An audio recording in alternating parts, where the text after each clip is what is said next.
Am I wrong for pretending to be a sugar baby to humiliate someone? I, a 31 female, recently moved into my boyfriend's 42 male house. We've been together 5 years. I'm friendly with almost all of his friends except for his best friend's girlfriend who hates me. I'll call her Elle. Elle thinks I'm a gold digger. My boyfriend does make a lot more money than me, but I have a decent job, work hard, and I make okay money. Part of the reason she thinks this about me might be because we've got different backgrounds. He and most of his friends grew up wealthy and I grew up working class. She's forever making little digs at my background. I'm from a poor part of the country with a strong accent and trying to pass it off as banter. For the record, I banter with my boyfriend all the time about our backgrounds. She doesn't do this in front of my boyfriend, and I've never really brought it up with him except for in passing because I just find it funny. Since I moved in with him, she's made non-stop comments to me about how I must be so happy I've bagged him because I never have been able to live in a place like this otherwise. She sounds like she wants your man, if I'm being honest. She wants to be you. That's the problem. People who talk like that are jealous people. Like, why does she care? Because she wants to be you. When people care that much, that means they are jealous. A few weeks ago, she even told me she was expecting me to announce a pregnancy to lock him in. I can't have children, but she doesn't know that. When she said that, it got to the point that it was no longer funny to me, so instead of laughing it off like I normally do, I decided I'd just play along. The next time she made a comment, I just smiled and placed a hand on my stomach. She looked shocked but didn't say anything. A little later on, she commented on how stressful it must be to not have a full-time job. So I just said something like, well, I won't need to worry about that soon, and kind of smiled again. I'm not sure why I thought this was a good idea, but I was enjoying how angry it was making her, so I kept doing it. That's because it is a good idea. I love it. Last Friday, at a meal out with my boyfriend and a group of friends, things came to a heat. I wasn't drinking, and in the middle of the meal, she brought it up and said something like, "It's weird to see a person from your region sober." I laughed it off, but then she kept asking why I wasn't drinking, even after I said I was on a diet. Eventually, she just blurted out, "You must be happy you're expecting Miles, but I thought you didn't want kids." I pretended to be shocked and looked over at Miles and said, "Actually, I can't have children." Literally, everyone was silent. I got up and left, and Miles followed me. She was apparently mortified. At that moment, it felt great, but on reflection, I think I might have taken it too far. I've since heard that her boyfriend is sleeping at a different friend's house, and the rest of the group aren't talking to her. I'm feeling more and more like an asshole, and I'm wondering if I should come clean and tell everyone I deliberately misled her into thinking I was pregnant. My boyfriend knows this and thinks she had it coming. So, am I the asshole? Am I the asshole for asking my parents why my wedding gift was significantly smaller than my sister's? My husband and I, 28 male and 28 female, got married recently. My sister, 31 female, and I were discussing the wedding after returning from the honeymoon. We grew up with our parents making very good money, and they were generous but raised my sister and I to be hardworking and not dependent. We do well financially, and so does our husband, 36 male. My hubby loves his job, but it's not one with a ton of earning potential. So my sister asked if we were planning to use the wedding gift money on a particular renovation. I was confused because the gift, while extremely generous, wasn't enough to cover that. Then she told me how much she was gifted. Am I the asshole for asking my parents why my wedding gift was significantly smaller than my sister's? She told me she was gifted more than twice what we had been given. I couldn't stop thinking about why I had gotten less, so my sister encouraged me to ask. During a call with my mom, I couldn't stop myself from asking. Her response was that it wasn't my business, but since I did ask, she answered. She said my sister has chosen a partner that can accommodate the lifestyle she's used to, so they gifted her accordingly. They also gifted me according to the lifestyle I've chosen. We're not entitled to anything, but I feel bad that my parents feel we're less deserving because of income.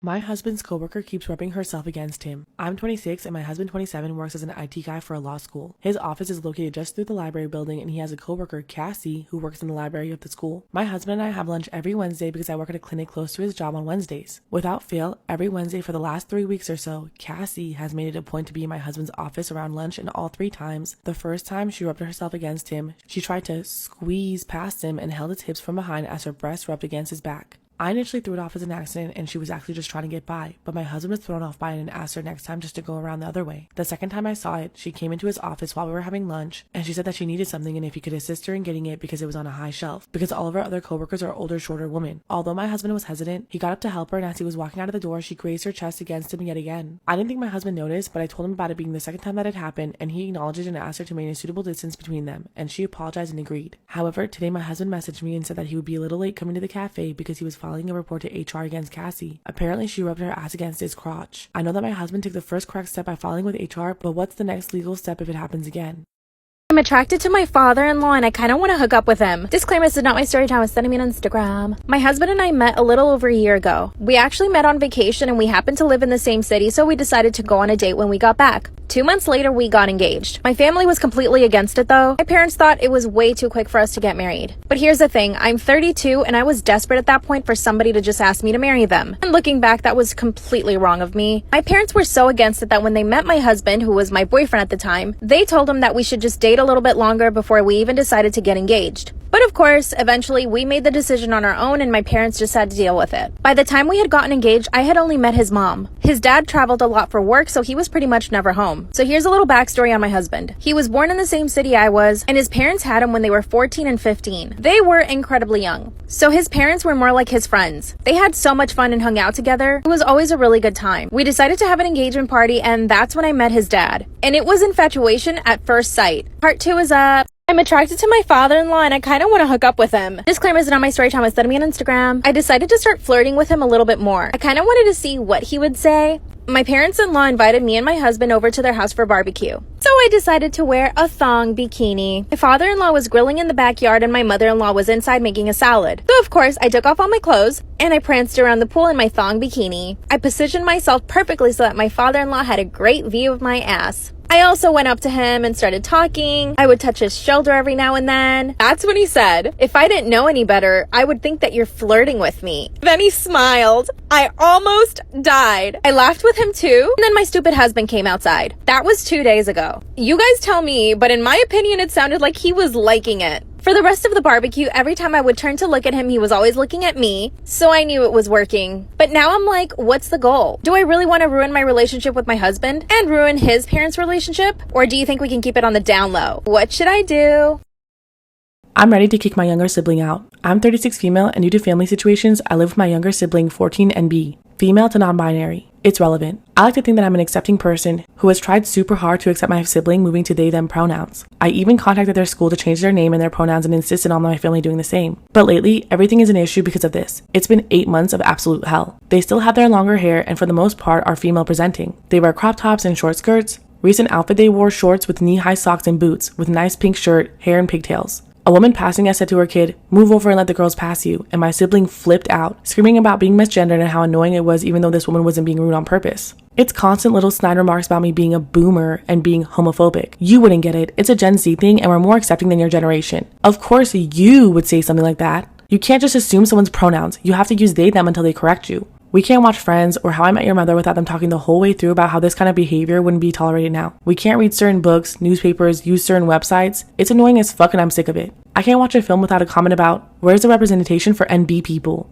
Any romantic films or TV shows gets a, oh look, another hetero couple because we don't see that enough. I can't recommend anything anymore. What about this dress for that event we have coming up? Absolutely not. Why would you recommend that? Because everyone will assume that I'm a girl and I'm not. So then why do you wear skirts? It's not up to you to dictate what I wear, and you're being transphobic to me. I can't open my mouth without a correction or, actually, we don't say that anymore. So I'm done. Done with the eye rolls, done with their friends saying, oh, that's so sad that she doesn't support you. Done with trying my best. I spoke to our aunt a few days ago and she said that they can move in with her, so I'm going to speak to them tonight. Things have to change pretty soon or they have to leave because I can't deal with it anymore. Am I wrong for wanting to kick them out? Am I the asshole for encouraging my ex-husband to take a DNA test and potentially destroying his family? Me and my ex-husband James tried for 7 years to have a baby, and James didn't like to go to the doctor to solve fertility things. He even encouraged me not to have annual checkups at the gynecologist. He blamed me for being infertile and that I was unable to have our children. We broke up after he accused me of being a sterile bitch. The plot twist is that after meeting my current husband and we started trying, I decided to go to the hospital and check out my fertility problem. To my shock, everything is healthy and I could have had a child for years probably. The doctor pointed out the possibility of James's infertility. Am I the asshole for encouraging my ex-husband to take a DNA test? Now I have 3 children, 4 male, and 2 female. James and I still have mutual friendship and have already met after the divorce. I hadn't seen him though in 3 years until recently. I met up with James and we started talking and he said he was engaged and had a 7-month-old son. I said that I have 3 children, and he said, I'm happy for you. You managed to solve your infertility and got your family. I giggled and said, honey, infertility wasn't on my side. I was able to have kids with you too. Well, yesterday, the now ex-fiance called me raging because he got a DNA test and the baby isn't his.